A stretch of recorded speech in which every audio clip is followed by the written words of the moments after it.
The second quiz problem for Unit 2.2 on capacitance shows a circuit in its initial state where all three of the capacitors are air-filled, and in that case, the whole network stores 100 millijoules of energy, and then this change takes place.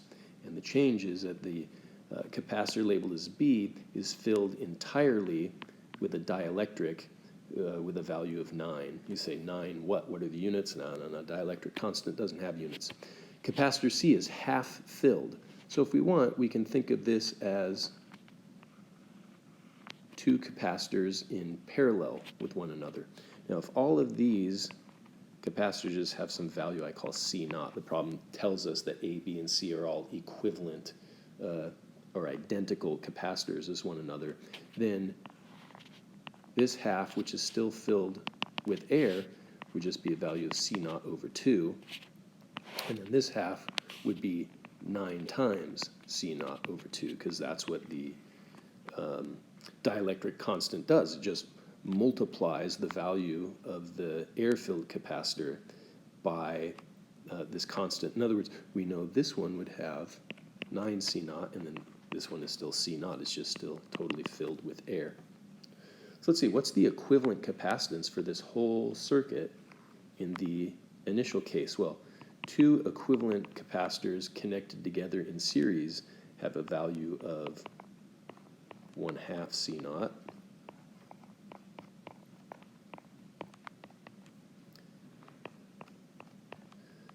So the equivalent capacitance is 1/2 C naught plus C naught, or in other words, 1.5 C naught.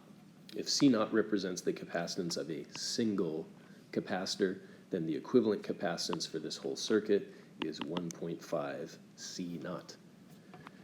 Here we have a capacitor with a value of C naught in series with the capacitor value 9 C naught. Since they're in series, we do the product over the sum rule.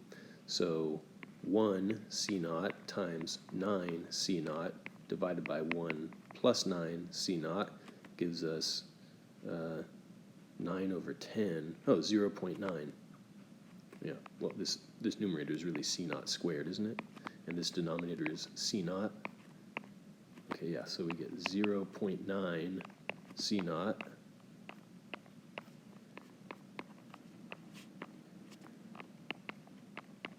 in parallel with this. Oh, now wait a minute, what would that be? Let's see.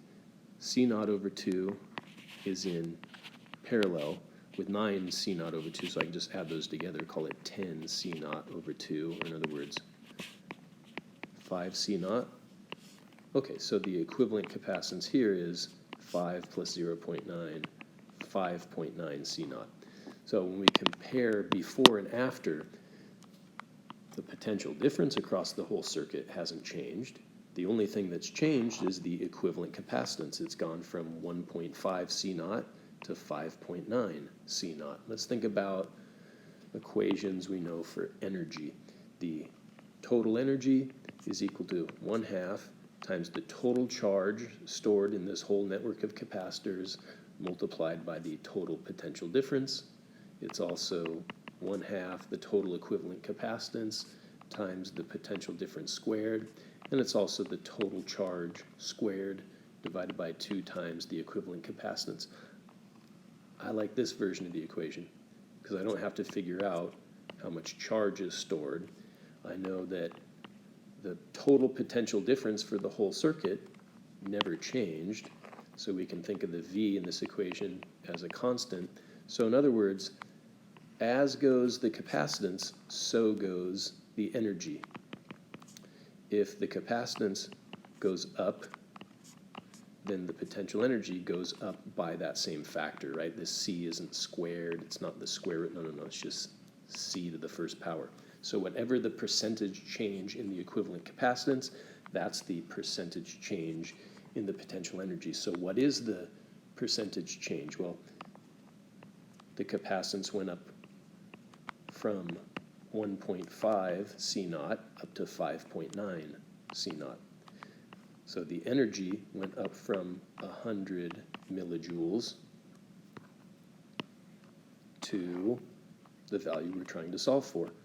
Oh yeah, so all I have to do to get the answer, the final amount of potential energy, the potential energy in the final state of this network of capacitors is just equal to 5.9. I can cancel out this C naught.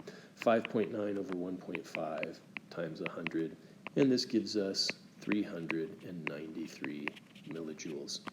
So solving as a ratio is kind of the sneaky way to go about this problem, huh? Hope that makes sense. Thanks for watching.